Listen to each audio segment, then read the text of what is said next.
Ne güzel. Başka da kaldı.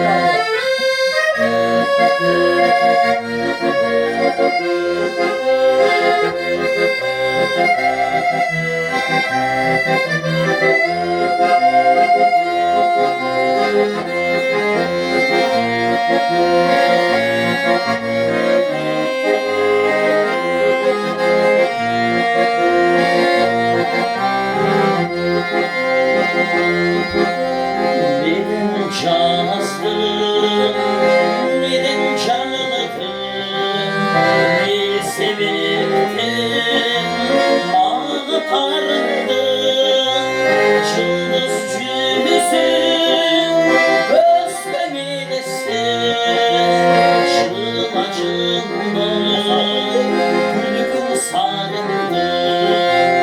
Bu sabahın tezde sarıları büyüdüğünde çeksiz bağında.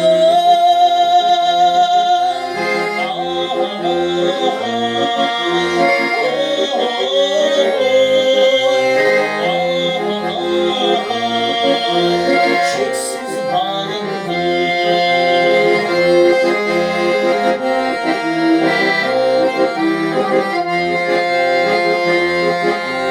Sana aranın sığırları,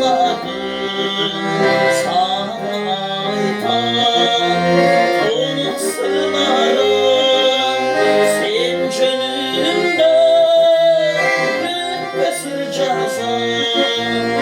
Sana aytan konuk sırları,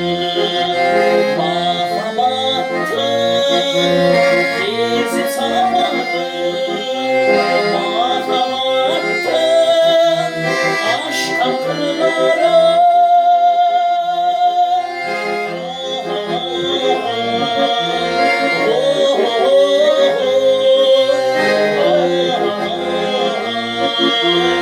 Aşk akılları.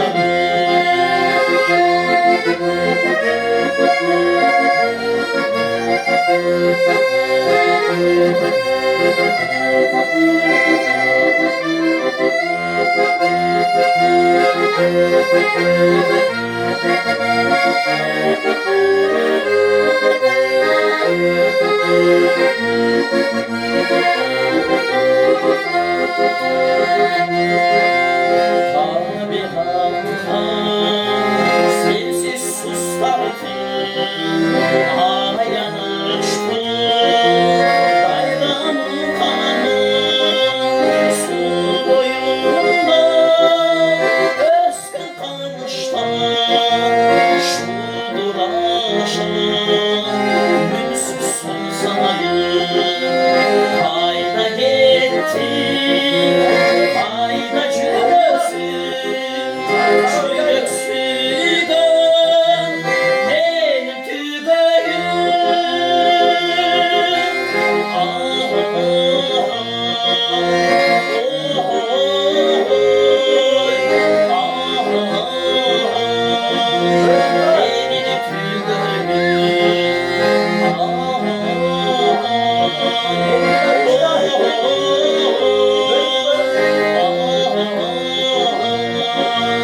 Benim tübeyim.